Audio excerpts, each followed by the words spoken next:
Você está sintonizado no Agenda Econômica da TV Senado. Estudos da Companhia Nacional de Abastecimento, a Conab, estimam para a safra do Brasil de 2010-2011 uma produção de 157,4 milhões de toneladas de grãos, com um crescimento de 5,5% sobre a safra anterior.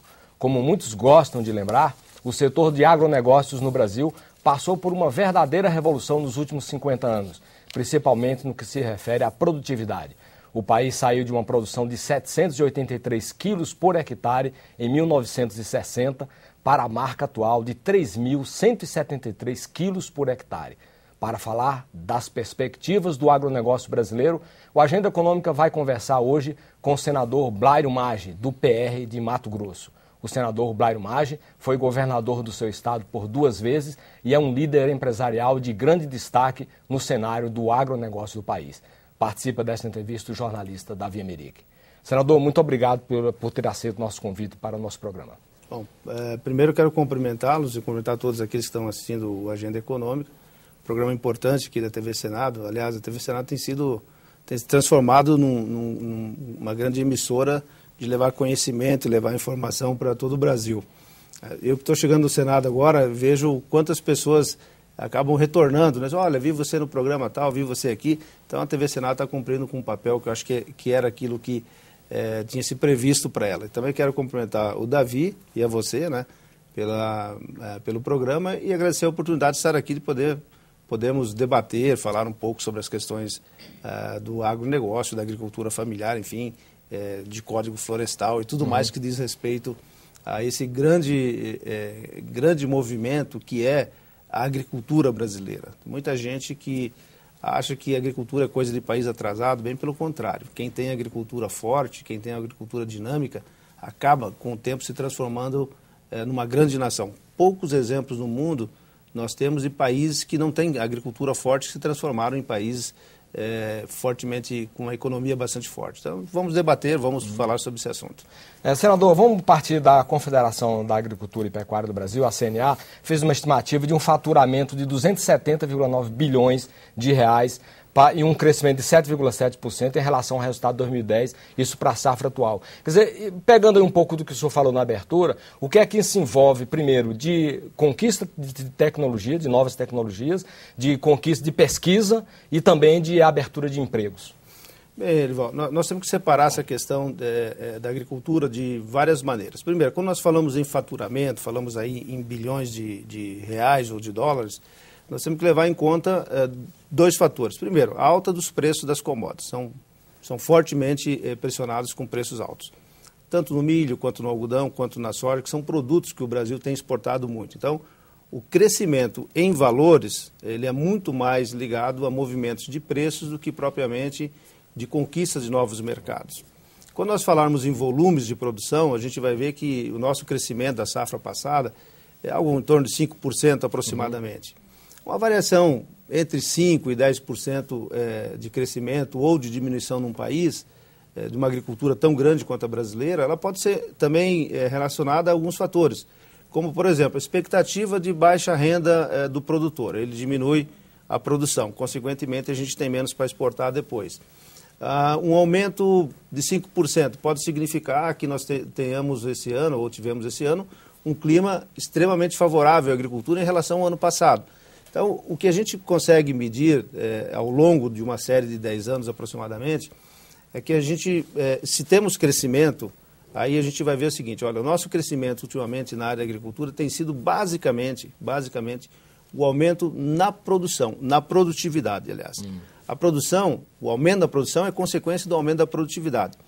Nós crescemos aí, em termos de abertura de área nos últimos 20 anos, em torno de 130%, 140% nesses últimos anos. E a nossa produção cresceu quase muito, 300%. Né? Mas é muito. Mas nós crescemos em 20 anos. Mas na produção, nós crescemos quase 300%. Então a gente vê que o aumento no Brasil tem sido muito mais pelo aumento da produtividade do que propriamente na abertura ou na conquista de novos espaços agrícolas. Nesses últimos 20 anos, o que a gente teve de novo? A ocupação de boa parte do cerrado brasileiro. Mato Grosso, Mato Grosso Sul, Goiás, parte do Tocantins e agora, por último, a fronteira agrícola que temos no Nordeste brasileiro, na área de Cerrado. Então nós temos um crescimento, mas ele é muito mais um crescimento na conquista de... Intensivo em tecnologia do que extensivo. Exatamente. Quer dizer, a gente tem crescido em torno de 3% na média por ano em ganho de produtividade. Para vocês terem uma ideia, quando eu fui para Mato Grosso com meu pai, no final da década de 70, já década de 80, nós produzimos lá em Mato Grosso em torno de 1.800 quilos de soja por hectare. Milho nem se plantava, algodão, então era só na roupa, né? Não tinha em lugar nenhum. Passados esses anos todos aqui, nós produzimos hoje praticamente 4.000 quilos de soja por hectare nas nossas fazendas.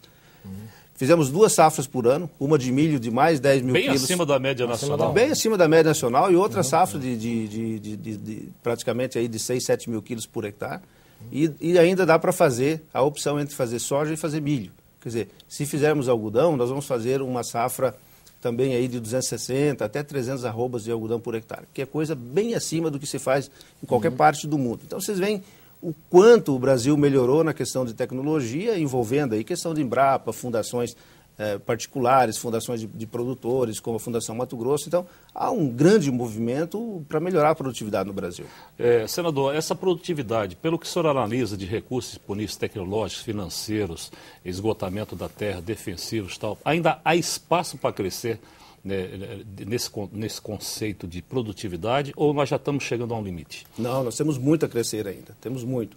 E há alguns anos já no Brasil um debate grande sobre a questão dos transgênicos, por exemplo, né? A transgenia ou a biotecnologia na questão das plantas. Já temos algumas plantas hoje, algumas cultivares já liberadas para uso de transgênicos, como algumas variedades de soja, alguma coisa em milho e alguma coisa em algodão também. E temos também na parte de olericultura, de frutas, e isso possibilita um aumento de produtividade. Tem gente que não gosta, mas vamos deixar aqueles que não gostam, aqueles que adoram de um lado e vamos pelo meio para saber o que acontece na questão da produtividade. Você tem ganhos realmente de produtividade e você tem diminuição no uso de agrotóxicos, que é uma coisa que tem que ser debatida também, é uma coisa perversa, mas necessária. Mas se ali na frente nós pudermos eliminar essa presença dos agrotóxicos na agricultura brasileira, devemos perseguir e devemos ir nessa direção.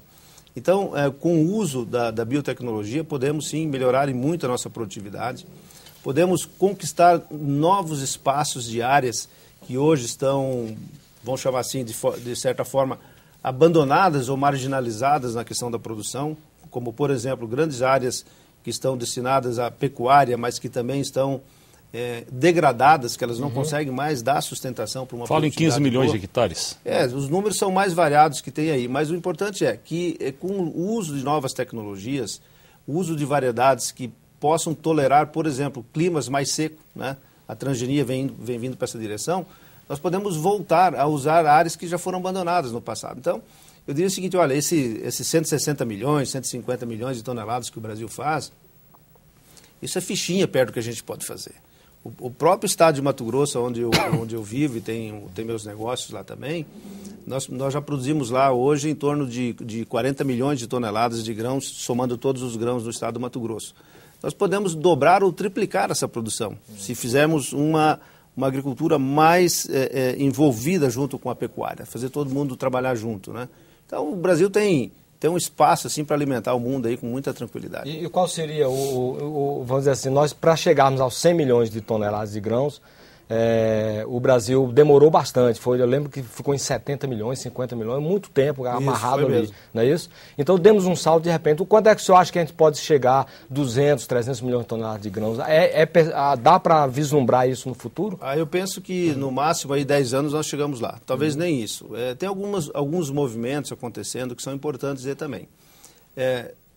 A agricultura precisa muito de logística, quer dizer, meios de transporte. Não tem como você produzir e não transportar. Ou que esse transporte custe tão caro que a somatória do produto na fazenda ao porto e depois do porto na mesa do consumidor fora do país, ele fica inviabilizado. Não se consegue ter renda suficiente para manter os produtores no campo. Então, nós temos, por exemplo, algumas ferrovias sendo construídas nesse momento, algumas rodovias BRs importantes para o centro-oeste brasileiro, hidrovias sendo liberadas para trabalhar, como, por exemplo, aquela eclusa de Tucuruí que foi feita, agora há pouco tempo estive lá, inclusive, na inauguração, a BR-163, que liga o Mato Grosso ao Pará, lá na cidade de Santarém. vocês terem uma ideia, quem produz na região de Sinop, ao norte de Mato Grosso, praticamente podemos dizer o seguinte, vai desaparecer 1.000 quilômetros de estrada em relação ao Porto de Paranaguá, em relação ao Porto de Santos. Então, tudo isso vai dando condições... Dá uma diferença brutal de custo. É brutal, né? Você tem uma economia, vai ter uma economia no mínimo aí de 50, 60 dólares por cada tonelada de produto transportado. E isso está acontecendo no Mato Grosso, está acontecendo no Tocantins, acontece em Goiás, acontece em vários lugares que produzem, Mato Grosso do Sul, por exemplo. Cada modal novo que você incorpora, cada rodovia nova que você diminui os quilômetros, significa que o país fica mais competitivo. Quer dizer que o gargalo hoje é a infraestrutura. Gargalo é infraestrutura, questão de meio ambiente, o Código Florestal que a gente está discutindo, aliás, vai discutir aqui na casa, ainda depois podemos falar sobre isso, e a questão de geração de renda para o produtor, que nesse momento a renda está fluindo bem, né? Até essa semana nós tivemos aqui uma reunião na Comissão de Agricultura e a gente ouviu do próprio Banco do Brasil, o diretor, dizer que os agricultores estão procurando o banco, né, estão pagando as contas, inclusive antecipadas, e aquelas contas que ficaram para trás de vários planos econômicos estão sendo renegociados com dinheiro à vista na mesa. Então você vê que o momento é muito bom para a renda do produtor, mas também nós temos no meio, entre os grandes, entre a agricultura familiar, um grupo de agricultores que tem problema, que a gente pode depois até falar um pouquinho sobre eles, que é importante para o país também. A área plantada, a área cultivada com as principais culturas foi de 49,3 milhões de hectares, ou 3,9% sobre a marca da safra anterior. Ou seja, a produção crescendo a 5,5% e a área plantada a 3,9%. A gente considerando que o Brasil hoje teria o quê? 400 milhões de hectares disponíveis para plantar, que nós estamos usando perto de uns 300 milhões, a agricultura de grãos 49 milhões de hectares. O senhor falando que tem um trabalho em torno das áreas degradadas. Para onde vai a agricultura? A gente tem de caminhar em direção a áreas de fronteira ou esse estoque de áreas degradadas é suficiente para a gente atender os próximos anos a demanda do país? Não, as áreas degradadas são suficientes.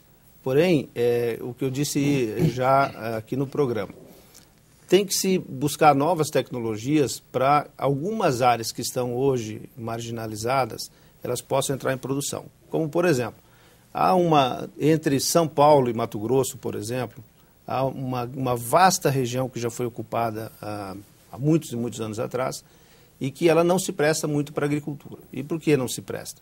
Exatamente porque nós temos problemas de veranicos, problemas de falta de chuvas em determinados momentos e que isso atrapalha no final para a soja, ou para o milho, ou para o algodão, ou para o feijão. Mas serve para outras culturas?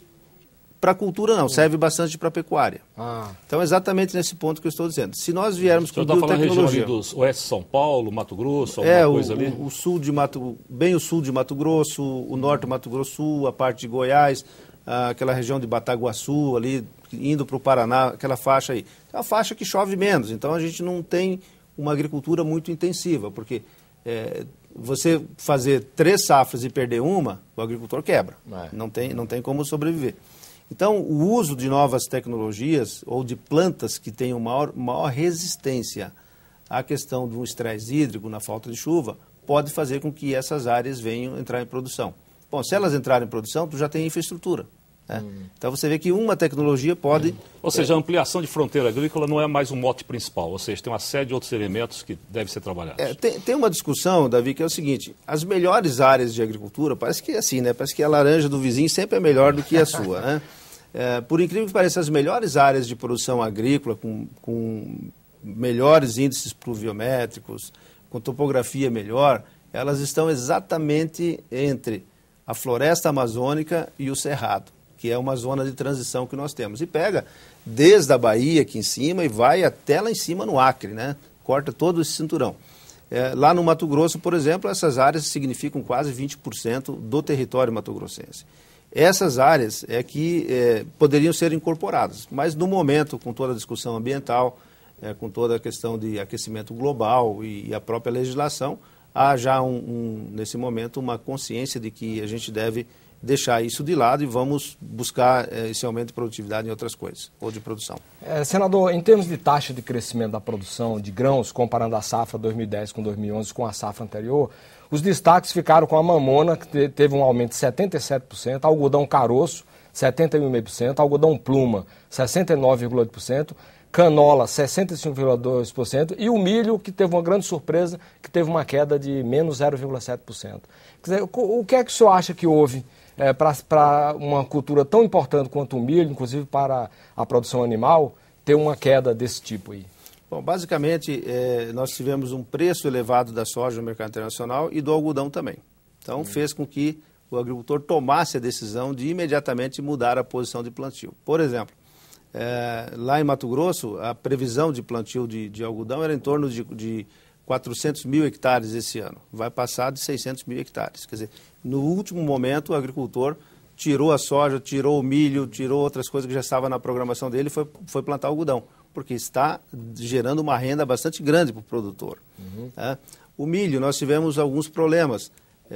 O ano passado, de escoamento, muito milho ficou nos armazéns dos produtores atrás na agricultura, e acabou o produtor, ele sempre, para plantar a safra de hoje, ele vê o que aconteceu no passado e qual é a perspectiva de futuro dele.